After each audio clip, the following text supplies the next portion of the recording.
Hello again. My name is Irishfreethinker, and this is the second and final part of my response to an article written by a Professor William Reville of University College Cork. It was an article he published in the IrishTtimes on the 15th of January 2008. The article was called "Why Atheism Requires a Leap of Faith," and this is my second part of my response to it. Certainly it would be nice if you could have a look at the first response. It's also on YouTube, and it would give you a sense of continuity of this particular discussion. Thank you. I'd like to continue, if I may, from where we left off in the first part of my contribution to this article. Professor Reville writes the following. He writes, "Science has no competence to explain the purpose or value of human life, or to adjudicate on morality or ethics." And he also writes later on, "To ask science to adjudicate on these questions would be to ask it to perform tasks it is incapable of performing." That's a position that I fundamentally disagree with.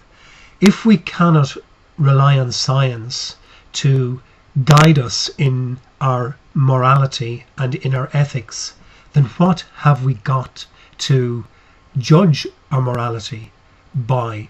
Where do we get our human values, our human morality and our human ethics from? Certainly when you read the rest of Professor Reville's article, he would certainly suggest that we get those values from the Christian tradition. And as we know, the Christian tradition is rooted in the Bible. But is it possible? I mean, is it really possible that we get our notions of morality and our notions of ethics from the Bible? I don't think so. And please, let me give you an example of what I mean by that. Whatever one might think about the immorality and indeed the savagery that we find in the Old Testament, and there are plenty of them, it is the arrival of the meek and mild Jesus that brings us one of the greatest immoralities.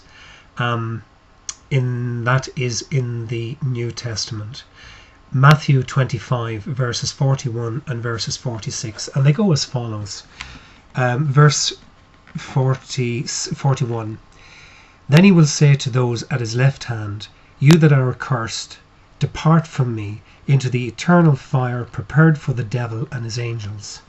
And verse 46, "And these," the accursed I assume, "will go away into eternal punishment, but the righteous into eternal life." Now the immorality that I find in that is the very idea that we have an omnipotent, omniscient God who is capable of making anything and everything, and who knows precisely what is going to happen to that anything and that everything, including the creation of humans that he allegedly makes. And he makes us faulty. He doesn't make us perfect. He makes us sinners. He makes us faulty. And then he decides that because we are faulty and we cannot follow him, or we decide that we're not going to follow him, then this Jesus decides that he is going to punish us in an eternal fire forever and ever and ever for not following him and for not doing his way. Now I find that reprehensible. It is beyond my comprehension. It is immoral. And why is it immoral? Because here we have a creator who creates something faulty and then decides from his own creation that he is going to torture this creation, or a section of this creation, forever and ever and ever. There is no immorality in that. That is the paucity of morality in the Bible, and particularly with this section of the New Testament, particularly with this section of Jesus Christ. I mean, I do not accept it. I don't want to accept it. I can't accept it. And I can't accept it because it grieves me to listen to immorality like that. It literally goes against my critical faculties, my natural tendency to behave properly and decently to my fellow creation, as it were. You can put it like this. If an adult was to take a stick and beat an animal to death, that would be an immoral act. And it would be, of course it would be. But when the animal is dead, its suffering is over. Jesus, on the other hand, takes this creation, makes it effectively faulty, and then decides to punish it forever and ever in a most cruel and obscene way. I'm sorry, but there is no immorality in that. I mean, there just is no there is just no morality in that. There is no ethics in that. And I reject it. Of course I reject it. Every rational and right-thinking person rejects stuff like that.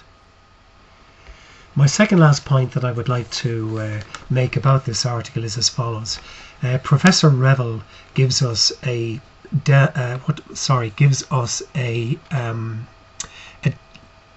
Christian position on faith as expressed by the theologian W.H. Griffith Thomas. And he writes, as the position of Christian faith, he writes as follows. It commences with a conviction of the mind based on adequate evidence. It continues in the confidence of the heart or emotions based on conviction. And it is crowned in the consent of the will, by means of which the conviction and the confidence are expressed in conduct. Okay, so that's a Christian position on faith that Professor Reville would agree with. I think we should have a look at that. It is almost as if the last 100 years of religious domination of Ireland, and indeed other countries for that matter, but Ireland in particular, never happened. The reality of the situation is that in religious run institutions in this country who would care for children, the reports that came out about those showed that over an extended period of time, the systematic abuses of children, the starvation, the beatings, the rape, the sexual assault, and indeed in some cases the murder of children went on in those religious institutions, run by the religious and managed and overseen by the hierarchy in Ireland at the time. Now what Professor Reville says sounds fine, and it sounds grand if it sounds anything, but it is utterly meaningless. He states, after all, Christian faith commences with a conviction of the mind based on adequate evidence. What evidence? The fact that you say, well, I believe in God. It's fine. You're entitled to do that. You can believe in anything you want. But it doesn't make it true. And it doesn't make it right. If you really want to show me that God exists, let's have some modicum of real evidence. Explain what the evidence is. The reality was that because we were religious, because this country was so religious, the brutality of children was, as the Ryan and the Murphy report states, it was endemic in the religious institutions. And just how sad is that? I mean, how really sad is that? So all of this highfalutin definition, it amounts to nothing. The conduct of the clergy, the conduct of the priests, and worst of all, the conduct of the hierarchy in covering up these crimes against innocent children is vile. It is a crime, it is a criminal aspect, and I would love to see not mercy and not forgiveness. I want to see justice for these children whose lives subsequently as adults were absolutely wrecked and destroyed. I mean, that's just unforgivable. And the idea that atheists need a leap of faith to believe in nothing, or put it like this, that we need a leap of faith not to believe in God, that is absolute nonsense. In fact, it is one of the things that religious people accuse atheists of, that we have a faith. It doesn't take a faith to believe in the non-existence of something. You don't need to prove the non-existence of something. Rather, the onus is on those who say that there is a God and say that morality and all that kind of stuff emanates from this God, which it doesn't, by the way. But it is up to them to provide the proof so that we can say, yep, that is indisputable. And so far they haven't done that. Atheists just simply say there isn't evidence to suggest the existence of this. And that's all we say. There's simply no evidence. And until there's a bit of evidence, I don't believe he exists. That's it. The final point that I would like to make about Professor Reville's argument is as follows. He writes, we can now look back on the history of the best part of 100 years when a substantial fraction of the world's population lived under, and he puts it in quotation marks, scientific atheistic communism. He goes on to state that this was a period supervised by Stalin, Mao Zedong, Pol Pot and others. He goes on to say that the total number of victims are estimated at between 85 and 100 million people murdered. And then he goes on to say, so much for the Brights, that is, the atheists' vision of a world free from supernatural and mystical elements. Now, for an educated man to make a statement like that against atheists is absolutely unforgivable. In fact, it probably is, it might even be wrong from a legalistic sense to say something like that. Atheists, the suggestion that he is making is that if atheists are allowed to run a country, that they would end up as absolute mass murderers, and millions upon millions of people will die in any country that is ruled by these people simply because they're atheists. Now, that is wrong. That is absolutely untrue, and Professor Reville knows this to be untrue. Excuse me. Stalin, Mao, Pol Pot, Hitler and others, they did not commit mass murders because they were atheists, or in Hitler's case because he was a Catholic. Of course they didn't. They did this mayhem and murder because they were bloody dictators.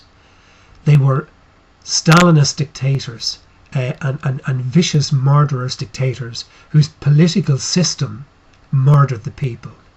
It is actually doubtful if many of these people actually killed people with their own hands at all. It was the political system that existed at the time that allowed for these dreadful and terrible events.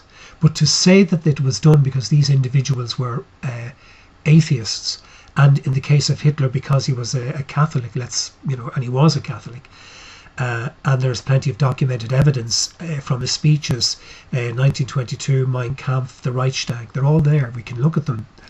You can Google them and see what he has to say about being a Catholic and doing the Lord's work. But he didn't kill people because he was a Catholic. He killed them because he was a murderous, dictatorial despot who operated a political regime that knew no bounds to keep itself going. And that is the reality.